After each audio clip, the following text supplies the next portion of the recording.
Halo, selamat datang di Footy Fables. Hari ini kita akan membahas babak 32 besar Piala Dunia 2026 antara Brasil melawan Jepang.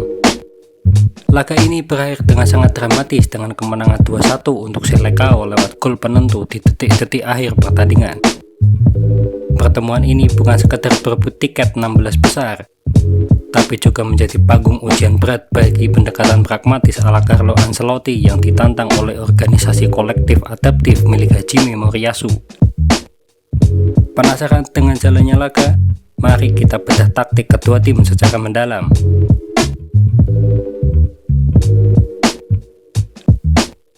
Mari kita bedah susunan pemain dan struktur dasar kedua tim di atas kertas.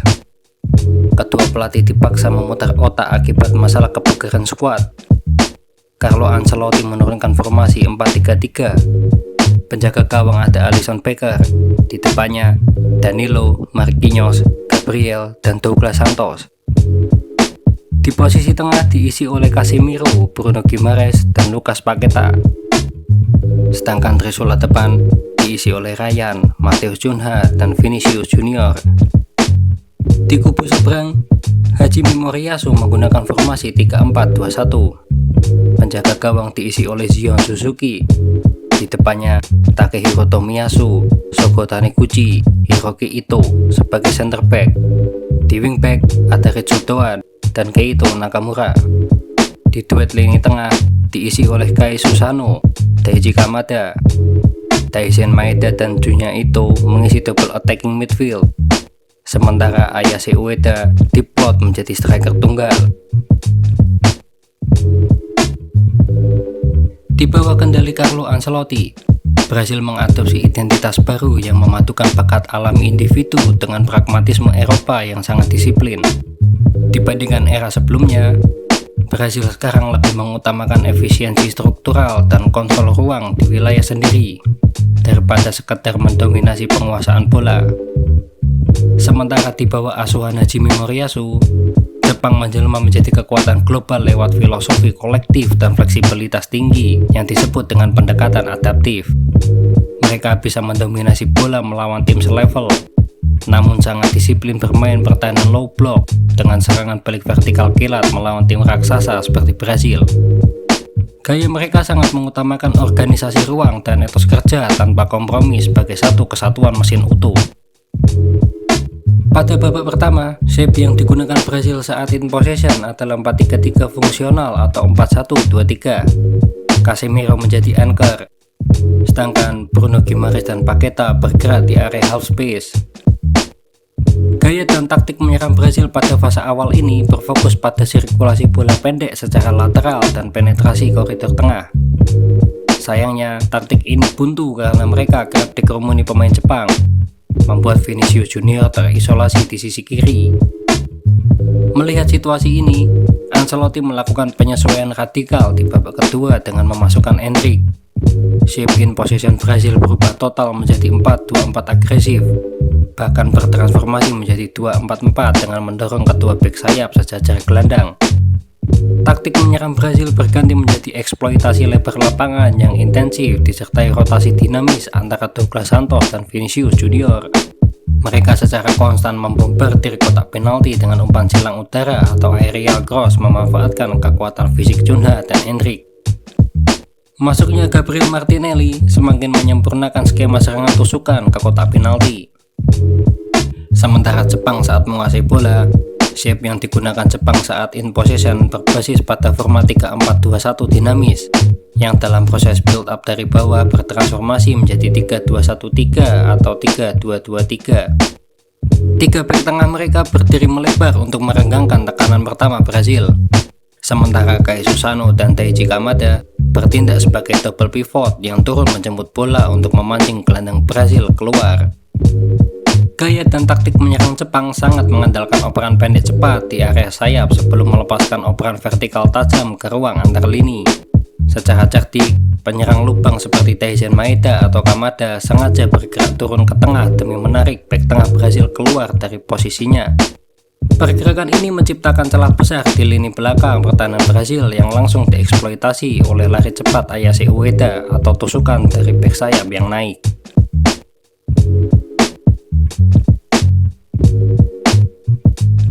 Saat kehilangan bola, shape yang digunakan Brazil saat out of possession berbentuk blok medium 4-3-3.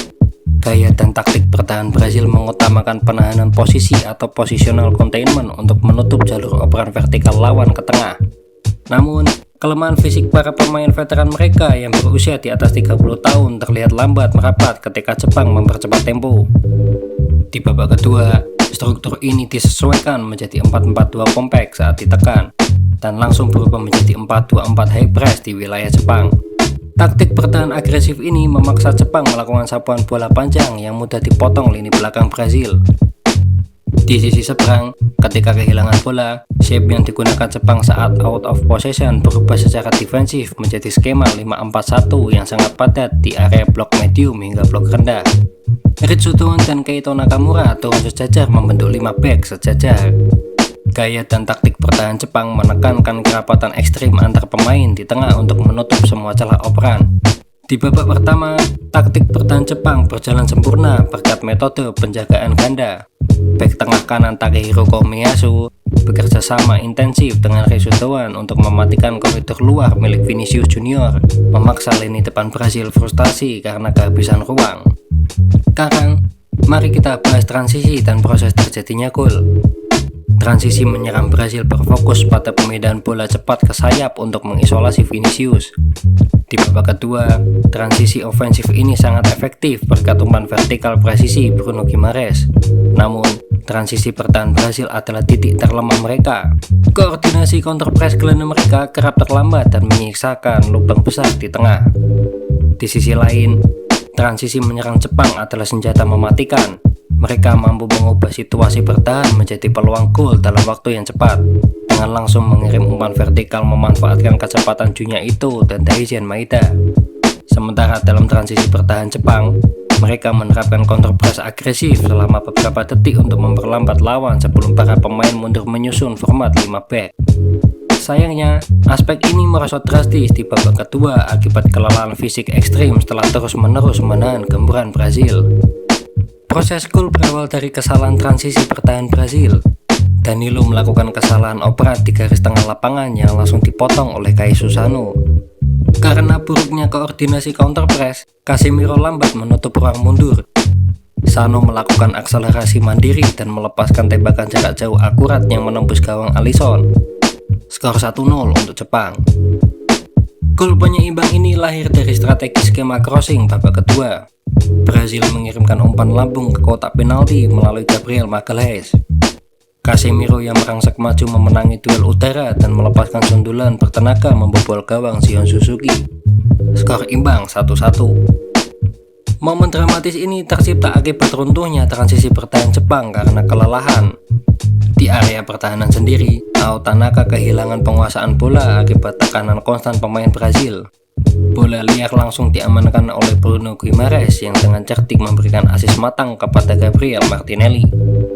Sontekan dingin Martinelli sukses menguji kemenangan dramatis Brazil 2-1.